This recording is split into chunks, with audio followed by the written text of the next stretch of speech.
This section is about communication, and I think communication is a really, really important part of being a great leader. And communication is tricky because people vary, you vary, they vary, situations vary. So we're going to look at what types of meeting there are, what types of person, what methods you've got, and what does communication really involve? Because it involves listening as well as talking. So we're going to explore the whole big subject of communication in this next section. The inspirational leader is a great communicator. Well, actually, no, they've just got to be a good communicator. In fact, no, not even that. The inspirational leader just has to put time and effort into communicating. And this is great news for you, because if you don't feel you're a natural communicator, and quite a few people aren't natural communicators, introvert people struggle with communication, I think. But the great thing is, all you've got to do is put some time and effort into communicating. One of the great generals in history said, "He who communicates leads." And of course, it should be he or she now. The person who communicates leads. And communication is really, really important, because if you don't communicate with people, they won't feel that you're their leader. So we have to do it. And what we're looking for really is quantity and quality. So you have to do plenty of it, and you have to make sure it's reasonably good. You put some effort into making sure it's good. And that's what I want to tell you about in this video. So don't worry, if you're not good with the chat, you can still learn this. I want to give you an example. Actually, a friend of mine was IT director of quite a large company. He had about 50 people working for him, and he had the corner office. And what he used to do each morning, he would come up the lift up the center of the building, and he would go straight from the lift into his office.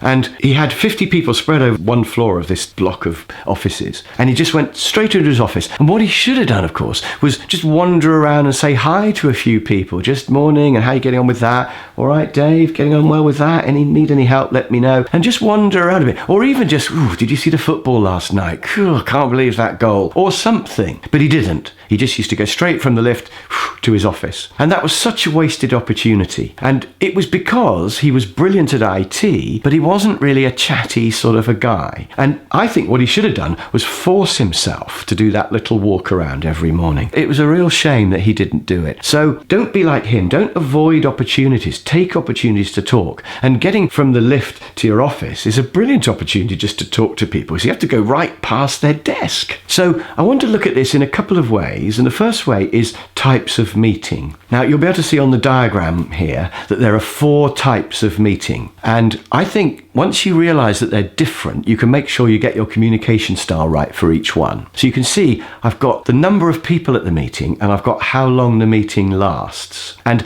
down in the bottom left corner, I've got the shortest meeting that also has the smallest number of people. And this is your weekly team meeting. It's really important to have a weekly team meeting with just, however big your team is, 5 or 6 people maybe. And this should be informal, fun, just very short. Everyone just says what they're doing. What have you got on this week? I'm away on Thursday. We've got a visitor coming on Friday. Better make sure everything's neat for that. Anything that they're worried about or stuck on, just a very quick 5 minutes each. It's important not to get bogged down in trying to solve big problems. If somebody brings up a big problem, then we'll put that aside for a separate thing.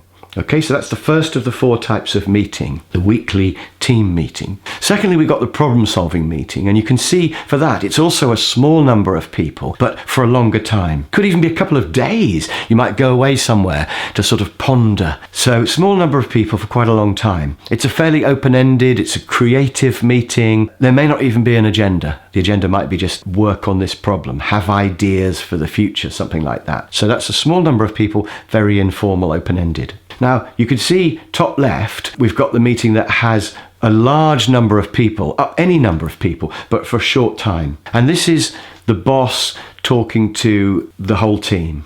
So this is a one-way thing from you to your team. And I think, once a year, certainly, you should stand on a chair and talk to them about, this is what's happened this year. We made a little bit of profit. We could have made more, but it's okay. We fixed it. We've got a new machine coming next year. So, what's happened in the previous year? What's the future coming up? So that's you addressing the troops. Now, if you're an introvert person, you'll probably hate the idea of having to do that, but you must do it. By all means, have PowerPoint, have it really carefully carefully, prepared, have a run through, etc. But you must do that. Occasionally, you must talk to the troops. So that's the yellow meeting, and that's a top-down meeting. They're allowed to ask the occasional question for clarification, but it's not a discussion. We're not going to get into big debates and problem solving. It's just a top-down meeting because you've got so many people there. And my last type of meeting is a medium number of people for a medium length of time. And I would say this is a progress meeting. We used to have this when we made printing presses. What we would do is we would meet once a month and everybody would report on how their part was getting on. And if your part was behind schedule and you were going to let the team down, you'd feel quite anxious about going to the meeting. You didn't want to have to confess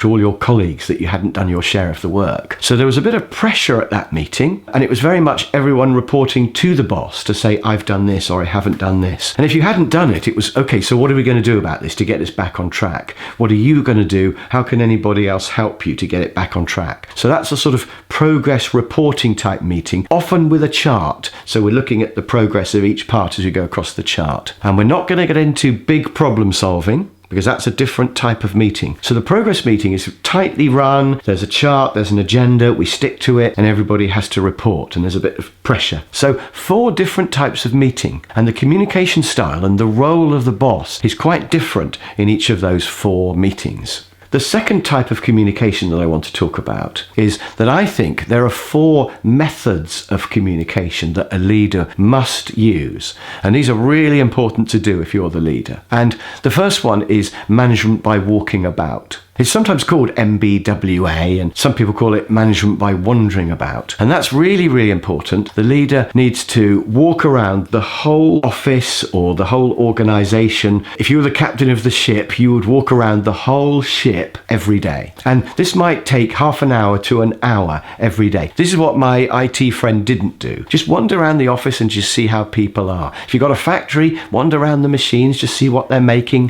What's this batch? How are you doing with the new material? Just wander around and chat to people. That's the first thing that a leader must do, and that's the first type of communication. The second one is back to the floor. And actually, I think management by walking about and back to the floor are kind of versions of the same thing, because back to the floor is where you spend a whole day in just one part of the factory or one part of the office. So maybe you spend a day on reception or on the help desk. Pick one of the more unpleasant jobs if you can and spend a day doing that. It sends a fantastic signal to the people that you don't think you're above anybody. There's nothing that you're not prepared to do. But also you see a lot and you learn a lot when you do that. And you have a chance to talk to them about things. Within an hour, they'll all be telling you the truth about what they think about the company and how they don't know what's going on and they think the plans are stupid. You'll learn a whole load of things. Sometimes they're right. That's really useful to know. Sometimes they're wrong, and you can explain to them, no, it's not that. It's because of this. And you can explain and you can put it right. And then that information will filter out across all of their colleagues. So management by wandering about and back to the floor are the first of my 4 methods of communication. The second one is team meetings, which we've already talked about. Really important to have a weekly meeting with your team. They won't feel like a team unless they meet once a week, and they won't feel that you are their leader unless you run that meeting once a week. Just for a quarter of an hour, that's all I ask. The third type of communication is cascading down. This is where you tell your team what's going on, and they then tell their team what's going on, however many layers there are. Now, the problem with cascade is that they change by 10 or 20%. They get slightly garbled as they go down. And if you've got quite a few layers, the risk is that the message can be quite different by the time it gets down to the bottom. But nevertheless, there should still be a cascading down of information. And then if you do management by walking about, you can come down to the bottom and you can just check that the message really has got through the cascading process. So information should be cascading down. And then finally, something else that I've already mentioned, the all-in-one-go communication,